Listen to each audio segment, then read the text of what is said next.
வணக்கம், welcome to Maya's kitchen.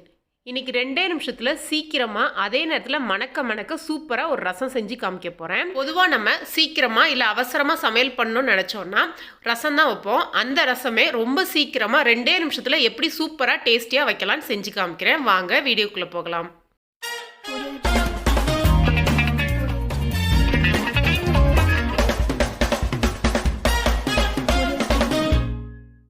இங்கே ஒரு மிக்சர் ஜாரில் 1.5 டீஸ்பூன் மிளகு சேர்த்துக்கோங்க, 1 டீஸ்பூன் ஜீரகம், 1/2 டீஸ்பூன் கொத்தமல்லி விதை, ஒரு காஞ்ச மிளகா. உங்களுக்கு மிளகோட காரம் மட்டும் போதுன்னு விருப்பப்பட்டீங்கன்னா காஞ்ச மிளகா சேர்க்கணும்னு அவசியம் இல்லை.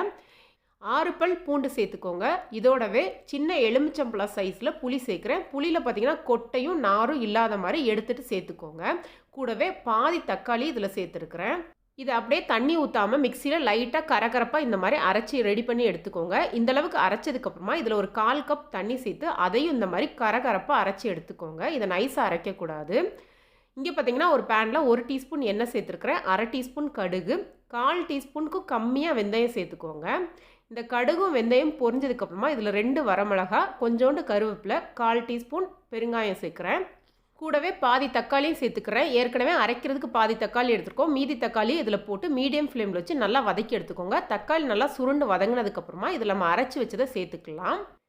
இதையும் இதோட சேர்த்து மீடியம் ஃப்ளேமில் நல்லா ஒரு வாட்டி வதக்கி எடுத்துக்கோங்க. இந்த ரசத்தை சீக்கிரமாக வைக்கிறதுக்கு இன்னொரு டிப்ஸ் பார்த்தீங்கன்னா, ஃபஸ்ட்டு கடாயில் கடுகு வெந்தயம் போட்டு பொரிய விட்டு தக்காளி வதங்கிக்கிட்டு இருக்க நேரத்தில் நீங்கள் மிக்சர் ஜாரில் புளி எல்லாத்தையும் போட்டு அரைச்சி ரெடி பண்ணிட்டு வந்தீங்கன்னா இன்னுமே உங்களுக்கு சீக்கிரமாக இந்த ரசத்தை வச்சு முடிச்சிடலாம். மிக்சர் ஜாரில் ஒரு 1/4 கப் தண்ணி சேர்த்து அதை இதோட அலசி ஊற்றிக்கோங்க. இதில் நான் 3 கப் தண்ணி சேர்க்குறேன். இன்றைக்கி நான் செஞ்சு காமிக்கிற அளவு பார்த்திங்கன்னா 4 பேர் சாப்பிட்ற அளவுக்கு ரசம் வச்சு காமிச்சிருக்கிறேன். உங்கள் விருப்பத்துக்கு ஏற்ற மாதிரி அளவுகளை கூட்டவோ குறைக்கவோ செஞ்சுக்கோங்க.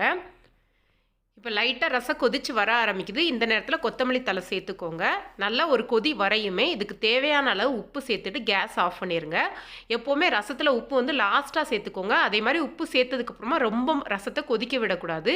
உப்பு சேர்த்து கொதிக்க வச்சிங்கன்னா ரசத்தில் கடுப்புத்தன்மை அதிகமாயிரும். அதனால் நான் இப்போ கேஸ் ஆஃப் பண்ணிட்டேன். சூப்பரான ரொம்பவே டேஸ்டியான மணக்க மணக்க சீக்கிரமாக செய்யக்கூடிய ரசம் தயாராகிருச்சு. இந்த ரெசிபி உங்களுக்கு யூஸ்ஃபுல்லாக இருந்துச்சுன்னா கண்டிப்பாக லைக் பண்ணுங்கள், ஷேர் பண்ணுங்கள், மாயாஸ் கிச்சனுக்கு சப்ஸ்கிரைப் பண்ணுங்கள். கூடவே இருக்க பெல் ஐக்கானை கிளிக் பண்ணுங்கள். ரெகுலராக அப்டேட் கிடைக்கும். நன்றி, வணக்கம்.